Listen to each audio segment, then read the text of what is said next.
Got an email here for KVJ Court. Want to know if they should refuse their brother a place to stay. It says my brother just got out of prison after serving time for a sex crime involving a woman that he met online. I truly believe my brother was innocent. He's always sworn he was set up, and he insists that the relationship was consensual. But the court obviously saw it differently. Now he wants to live with me temporarily to get back on his feet. But my wife is absolutely against it. She says having a registered sex offender in our home is too much, especially with our teenage daughter living with us. I'm torn because he's my brother, and I do believe that he was railroaded, but I also understand my wife's fear. Am I a terrible sibling if I say no? No, you're not, because you got to put your wife and your own family first. That's your true family that actually does matter, not your brother. Amen. And look, if one of the people out of the husband and the wife that are living in this house don't want a visitor or a guest or even just somebody dropping by, that is your home. That is your sanctuary. You have to respect your wife and the fact that she does not want this person. It doesn't matter if it's your brother. It doesn't matter if it's your mother. It doesn't matter what it is. You got to respect that because she lives there first. And just let them know. Be like, sorry, I can't do that. It would create an environment that's not healthy in my house, and we can't do it. So I trust you. I believe you, but it's just not going to fly. I'll try to help you however I can. I'll try to maybe give you a little cash here and there if I can afford it. But you can't disrupt your marriage and your wife on that level. Yeah, that's a slam dunk no-brainer on that one. What about this? They want to know how to handle a work bully. It says there's a woman at work who always makes snide comments about my appearance. Last week, she said I look like a homeless man trying to go to a wedding. Wait, did I write this about Virginia? Oh, my gosh, you do look kind of like a homeless man. Whatever. She says that I have a goofy walk. She comments on how tired I always look. And it's getting to be very annoying. Yeah, it is. They say, now, look, I could absolutely roast this woman to the core if I wanted to. She's even got facial hair, food in her teeth. Every word she says, she sprays spit like a lawn sprinkler. You sure this isn't about Virginia? No kidding. Do I have facial hair? No, that's the one thing she does not have. She does get things stuck in her teeth, though. I do, and I do spit like a cobra when I'm talking. My girlfriend thinks I need to give her a taste of her own medicine and give it back to her. She wants me to roast her. But I don't want to get written up for verbal assault. I also don't want to bring this to HR because it feels petty. Is my girlfriend right? Should I clap back and risk the fallout or take the high road and let her keep talking trash? Have you guys ever met someone like that? They have no business at all picking on anybody. They are a hot mess, but they, for some reason, think they can give you their opinion and not expect to get it back. She's probably never been checked. And we know these kind of people, and they think they're funny, and they think it's amusing to everybody else in the workplace. They think you're laughing about it. I say you check her, but don't roast her. Don't fully go for the jugular. Just give her a little bit and see what happens.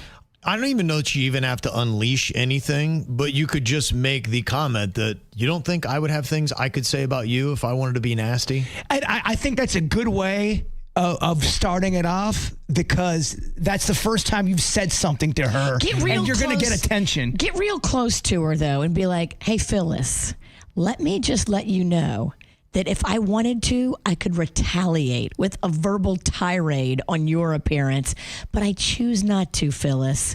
Can we cut this out? Well, I've seen somebody flat out say, don't talk to me like that. You're, blah, blah, blah. You're not related to me. You're not my boss. And they just say, just stop. You let them know that you're not playing. Busting balls is fun if everyone's involved in it. If you're the only one busting balls and that someone doesn't like it, now you're just a jerk. And if you don't know somebody like that, then you can't bust balls. You have to have a certain kind of relationship with somebody to start calling out all their physical flaws and telling them they dress like they're homeless. You don't know somebody that you work with usually on that level if y'all are just workmates and then you never hang out. Sometimes you got to go 8 Mile lunch line scene. And you guys don't know what I'm talking about, and I've lost probably 95% of our audience. No clue. But sometimes you got to give a little roast to somebody. Keep talking, homeless. You need to sometimes reestablish the boundaries of a relationship, personal ones and work relationships. We just saw it done with the Cobra Kai star, Martin Kove. That was a resetting of work relationships. I don't know if you have seen the camera angle now because somebody recorded the confrontation outside between the two of them. Oh, no, I haven't see him biting her. I haven't seen If you missed it. the story yesterday, it's not the bite. You don't see the interaction, but you see her confronting him on it. And this is really a masterclass in resetting the boundaries of a relationship because she says, look, I know you think because we were both bad guys in the Cobra Kai series and we did a lot of scenes and did sparring together, that does not give you the right to bite me like you did. And he was just saying, I thought that was just part of our relationship. And she reset the stage on this. Here's some of the audio. You cannot bite people. That is not okay. That is assault. And it's 100% up to her if she wants to pursue charges. I'd like to understand why you did that. I apologize. I was just playing because we're very playful together, and I bit down too hard, and I meant to She's just... got a mouth mark on her. I know. No, and we do not play like that. I apologize. No. And right now, Martin, I am really pissed. You have left a mark on my body, which in your 80-year-old brain, you think is play. Sir, were you raised in a ditch? You yelled at me. The audacity. How dare you, sir? I'm very sorry that I got angry because I was indulging in something improper by doing that, and I'm very sincerely sorry. More photography evidence of it. Yeah. I'd like it to go on his record, and I'd like it to go on the record between me and him, so that he cannot ever do this to me. Okay. Would you be okay filling out a statement? Yeah. Okay. Yeah, so that's kind of how it was left. Whoa. Yeah, she did file a report against him, but she told him, she said, I don't know what you thought our relationship was, but it does not include biting. What the heck was he thinking? I don't think he was. He's almost 80. Was he? We kind of talked about it. I think he's just kind of lost his He might have dentures. better judgment. He might have dentures, and he might not realize how hard he bit her. Or was he drinking? Maybe. Does he sound like he's drinking there? Yeah, could have been. Maybe all of that. All the above. And he's just 80 too. Like, right. Trust me, I'm dealing with a lot of old people in my life.